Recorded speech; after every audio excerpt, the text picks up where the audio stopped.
یہ میری محبت کے سفر کی کہانی ہے، کچھ میری اور کچھ گیتوں کی زبانی۔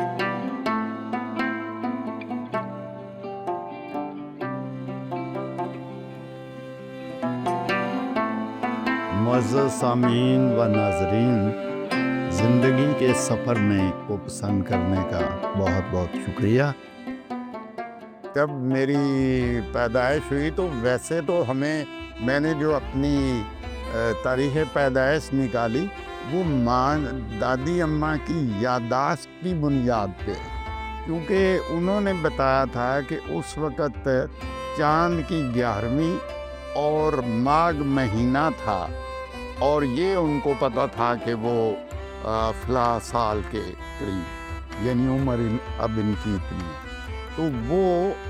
وہ کیوں تھا 11ویں کا ان کے ذہن میں کیسے رہا؟ کیونکہ ہمارے گاؤں کے پاس ہی ایک دربار تھا، عبد الباری صاحب، وہ بزرگ تھے، ان کے جو مزار ہے اس پہ تمام لوگ ارد گرد کے لوگ، اب میں اس میں نہیں جانا چاہتا کہ یہ صحیح ہے یا غلط ہے، لیکن لوگوں کا اعتقاد تھا کہ یہ بزرگ ہیں اور وہاں پہ دودھ چڑھانا بڑا ضروری ہے، ہر 11ویں کو 11ویں شریف کہتے تھے۔ تو دادی اماں بھی مجھے ساتھ لے کے وہ جایا کرتے تھے، ساتھ وہ بھی بہت بڑا وہ ایک برتن سلور کا ہوتا تھا، اس میں دودھ ڈال کے ساتھ مجھے بھی اٹھایا ہوا ہے، اور وہاں پہ مزار پہ جا کے چڑھا کے آتی تھی۔ اور اس دن چونکہ 11ویں تھی تو وہ وہاں گئی ہوئی تھی دودھ چڑھانے، تو ان کو میری پیدائش کی خبر چلی تھی، تو اس وجہ سے ان کی یادداشت میں یہ رہ گیا کہ جی یہ 11ویں شریف والے دن پیدا ہوا تھا۔ تو یہ خیر بزرگان دین جو ہیں وہ ہم لوگوں نے کئی چیزیں اب اپنی طرف سے کچھ بدعت بھی شامل ہو گئی ہوں گی، لیکن ان کی کنٹریبیوشن تو بہرحال اپنی جگہ موجود ہے۔ وہ خواہ عبد الباری ہوں یا داتا صاحب ہوں یا ہمارے دیگر بابا فرید ہوں، حضرت نظام الدین اولیاء ہوں یا حضرت بختیار کاکی ہوں، تو یہ سبھی لوگ ہماری محبتوں اور احترام کے مستحق ہیں۔ انہوں نے اپنے اپنے انداز میں اسلام کی بہت خدمت کی۔ میں جب انڈیا گیا، انفیکٹ تو میرے بھائی کا علاج کے سلسلے میں ان کو سکیومس سیل کارسنوما تھا، اور وہ لنگس میں تھا پرائمری، اور کڈنی ان کا ریموو کرنا پڑا شوکت خانم ہاسپٹل میں، اور پھر انہوں نے کہا کہ نہیں یہ پرائمری کہیں اور ہے، تو پھر ہم سنگاپور گئے، پھر دلی گئے، چونکہ اس وقت پیٹ سکین یہاں پہ نہیں ہوتا تھا پاکستان میں، تو اس کے لیے جب ہم دلی گئے ان کے علاج کے سلسلے میں، تو وہ تو ایک علیحدہ کہانی ہے۔ ہمیں یہ موقع ملا اور یہ اعزاز حاصل ہوا کہ ہم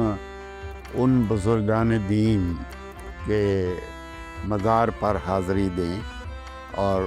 ان کی مغفرت کے لیے بھی دعا کریں، اور اپنے لیے بھی دعا کر پائیں کہ اللہ پاک ہمارے گناہوں کو بخش دے، ہم پہ اپنی رحمتیں کرے۔ تو اس سلسلے میں ہم مہر ولی بھی گئے۔ یہ مہر ولی علاقہ وہ علاقہ ہے جہاں پہ قطب مینار ہے، یہ جو قطب الدین ایبک پہلے مسلمان حکمران تھے انڈیا کے، انہوں نے یہ قطب مینار بنایا تھا، اور ان کے بعد پھر التتمش وہاں کا مزار وہ بھی دیکھا، اور وہ مسجد بھی دیکھی میں نے وہاں قطب مینار کے احاطے میں، جو کہا جاتا ہے کہ دلی کی پہلی مسجد. بہرحال اس کے قریب ہی حضرت بختیار کاکی کا مزار، اور حضرت بختیار کاکی وہ بزرگ ہیں جنہوں نے بہت سے لوگوں کو متاثر کیا، جن کی زندگیوں میں ایک بڑا انقلاب لائے. تو ان کے بارے میں بہت سی کرامات بھی مشہور ہیں، لیکن ان کا ایک جو واقعہ کا میں ذکر کرنا چاہوں گا وہ یہ ہے کہ انہوں نے وصیت کی تھی کہ میرے نماز جنازہ وہ پڑھائے جس کی کوئی باجماعت نماز قضا نہیں ہوئی ہو، جس نے گناہ کبیرہ نہ کیے ہوں، جس میں زنا اور باقی اس طرح کی چیز، اور بھی 3-4 کنڈیشنز تھے. تو پوری دلی میں کوئی مسلمان ان شرائط پہ پورا نہیں اترتا تھا. تو پھر اس وقت کے جو بادشاہ ہیں التتمش، انہوں نے ان کے پاس یہ معاملہ لے جایا گیا کہ اب ہمیں کوئی بندہ نہیں مل رہا جو ان کی نماز جنازہ پڑھائے. تو پھر انہوں نے خود پڑھائی، بادشاہ نے خود پڑھائی، اور یہ کہتے ہوئے کہ حضرت نے میرا یہ راز فاش کر دیا، مجھے امتحان میں ڈال دیا، ورنہ یہ معاملہ میرا اور میرے اللہ کے درمیان تھا. تو مجھے التتمش کے مزار پہ بھی جانے کا موقع ملا، اور وہاں میں سوچ رہا تھا کہ کہنے کو تو وہ ایک بادشاہ تھے، لیکن ان کا کردار کس قدر بلند تھا کہ آج کی 100 جمہوریتیں بھی اس پہ قربان. تو یہ مختلف. پھر مجھے حضرت نظام الدین اولیاء کے مزار پہ جانے کا موقع ملا. وہاں بھی ان کی بھی بہت بڑی کنٹریبیوشن ہے. تو ہم لوگ تو ایک مشکل دور سے گزر رہے تھے، اور ہم نے اللہ سے اپنے ان مشکلات کو حل کرنے کے لیے دعائیں مانگی، اور جو بھی ملا، جس سے بھی امید ہماری کوئی وابستہ ہوئی، امیدیں تو سب اللہ کے پاک سے وابستہ ہیں، لیکن ایک ذریعہ یہ سوچا کہ اگر یہ بزرگ ہیں کوئی تو ان سے دعا کرا لی جائے. تو جب ہم وہاں سے واپس آ رہے تو ہمیں تبلیغی جماعت کی وہ مسجد نظر آئی جو ان کا پہلا، نہر والی مسجد اس کو کہتے ہیں، اور وہ اسی راستے پہ تھی جہاں سے ہم واپس جا رہے تھے. غالب کے مزار کو ہم نے دیکھا، اور پھر جب وہاں ہم گزرنے لگے تو ہمارے ایک دوست فضل عباس میکن تھے جو وہاں انڈین پاکستانی ایمبیسی میں وہ وہاں پہ کمرشل اٹیچی تھے. تو انہوں نے، ان کے ڈرائیور نے کہا کہ جی یہ تبلیغی مسجد کا مرکز ہے جہاں سے یہ کام کا آغاز ہوگا. تو ہم وہاں چلے گئے، اور بڑی تگ و دو کے بعد بالآخر ہم مولانا زبیر سے ملاقات کرنے میں کامیاب رہے. انہوں نے بہت شفقت کی، انہوں نے ہمیں خصوصی طور پہ اندر بلایا، اور پھر میرے بھائی کی صحتیابی کے لیے دعا کی. تو مجھے وہاں پہ یہ ایک فیلنگ یہ آئی کہ اللہ پاک کے فضل و کرم سے وہ شفا یاب ہو جائیں گے. تو وہاں سے پھر ہم باہر نکلے تو ہمایوں کا مقبرہ، اور ہم جامع مسجد گئے، اور جو ہے لال قلعہ وہ دیکھا.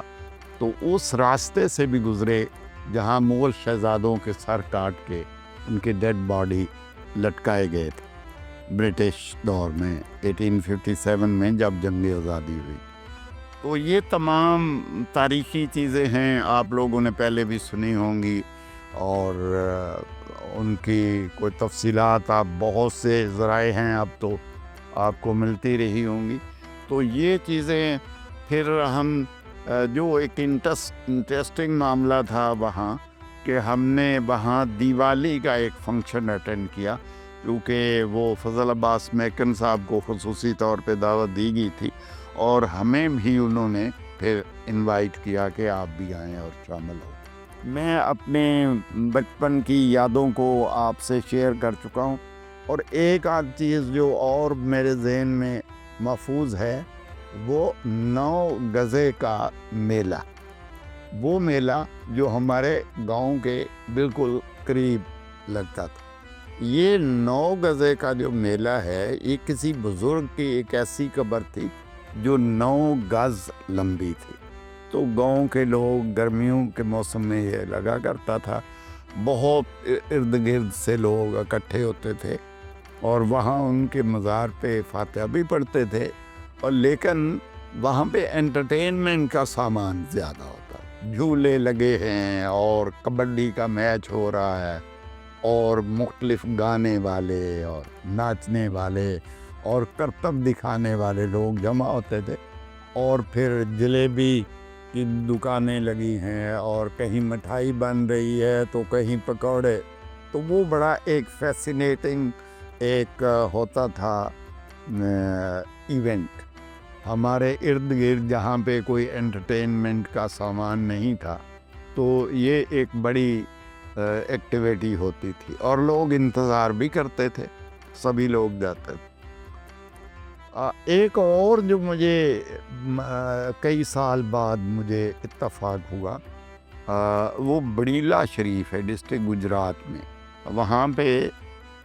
کہا جاتا ہے، میں نے ویسے وہاں پہ حاضری دی اور فاتحہ بھی پڑھی اور دعا بھی مانگی، وہاں پہ ایک نبی کا مزار ہے کہا جاتا ہے، یہ روایت ہے کہ حد تک صحیح ہے، کوئی تحقیق ایسی میرے پاس موجود نہیں ہے جس سے میں کہہ سکوں کہ حتمی طور پہ وہ کن کی قبر ہے، لیکن وہ وہاں پہ جا کے ایک مجھے سکون کا احساس ہوا۔ تو ہمارے جو دوست ایک گل محمد صاحب ہیں، ڈاکٹر گل محمد صاحب، یہ ان کا گاؤں بھی ہے، تو گل محمد صاحب بھی ایک ایسے دوست ہیں میرے جو بے لوث، بے غرض اور بہت اچھے ڈاکٹر، تو وہ بڑا ایک یونیک ایکسپیرینس تھا، کیونکہ ہم لوگوں نے تو کبھی ہمارے پری پارٹیشن تو دیوالی اور باقی تہوار جو تھے سکھوں کے اور ہمارے ہندو بھائیوں کے، وہ سبھی لوگ اٹینڈ کرتے تھے، وہ ہماری عیدوں میں شریک ہوتے تھے اور ہم ان کے مختلف فنکشنز جو ہوتے تھے مذہبی تہوار ان میں بھی، لیکن ہماری پیدائش تو چونکہ آزادی کے بعد کی ہے، تو ہمارے لیے تو یہ پہلا موقع تھا کہ ہم اس تقریب میں شریک ہوں، but it was very fascinating. وہ انڈیا کے ہر علاقے سے لوگ آئے ہوئے تھے اور ان کی ہر علاقے کی ڈشز تھی، بہت بڑا فنکشن تھا، بڑی گیدرنگ تھی، اور جب ہمارے انڈین بھائیوں کو پتہ چلا کہ جی یہ پاکستان سے آئے تو ہمارا خصوصی انہوں نے ہم پہ توجہ کی اور ہماری خوب آؤ بھگت کی، اور یہ جو ہے ہمارے لیے بڑا ایک اچھا ایکسپیرینس تھا۔ اور ان کی ڈشز دکن کے علاقے کی اور بنگال کی اور پنجاب کی اور دلی کی اور ہر علاقے کی وہ ڈشز تھیں، اور اتنی لذیذ کہ جو میں پہلے کبھی ایکسپیرینس نہیں کی تھی، تو یہ ایک ہمارے لیے بڑا زبردست تجربہ تھا دلی کے سٹے کے دوران۔ ہمیں ان کا پارلیمنٹ ہاؤس دیکھنا، نیو دہلی دیکھنی پڑی، تو میں ناظرین اور سامعین کی دلچسپی کے لیے بتاؤں کہ دلی تقریباً 7 بار یہ اجڑا، اور 7 بار سے زیادہ بلکہ،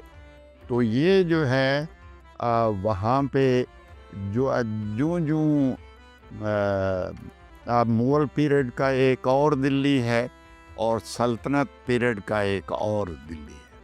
اور اسی طرح برٹش ایرا کا ہے، اور یہ نام بھی بدلتے، کبھی یہ شاہ جہان آباد ہو گیا اور کبھی کسی اور نام سے، تو لیکن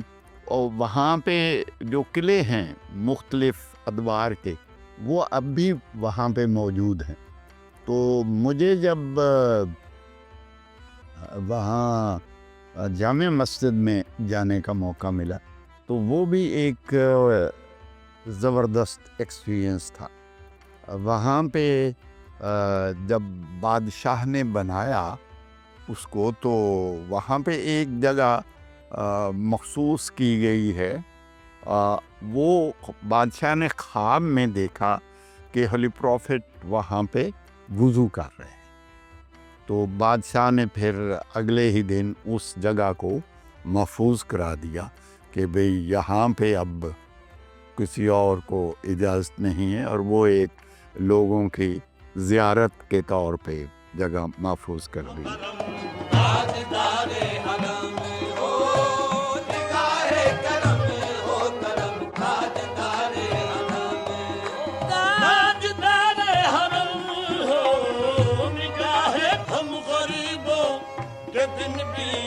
سمجھ جائیں گے ہم یہ بے کساں، ہم یہ بے کساں. کیا کہے گا جہاں آپ کے در سے خالی اگر جائیں گے ہم یہ بے کساں.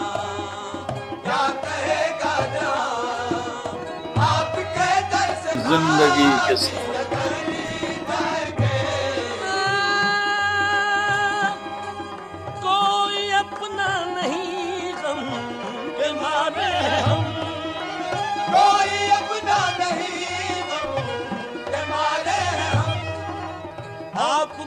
در پہ فریاد لائے ہیں ہم. ہو نگاہ کرم، ہو نگاہ کرم، ورنہ چوکھٹ پہ ہم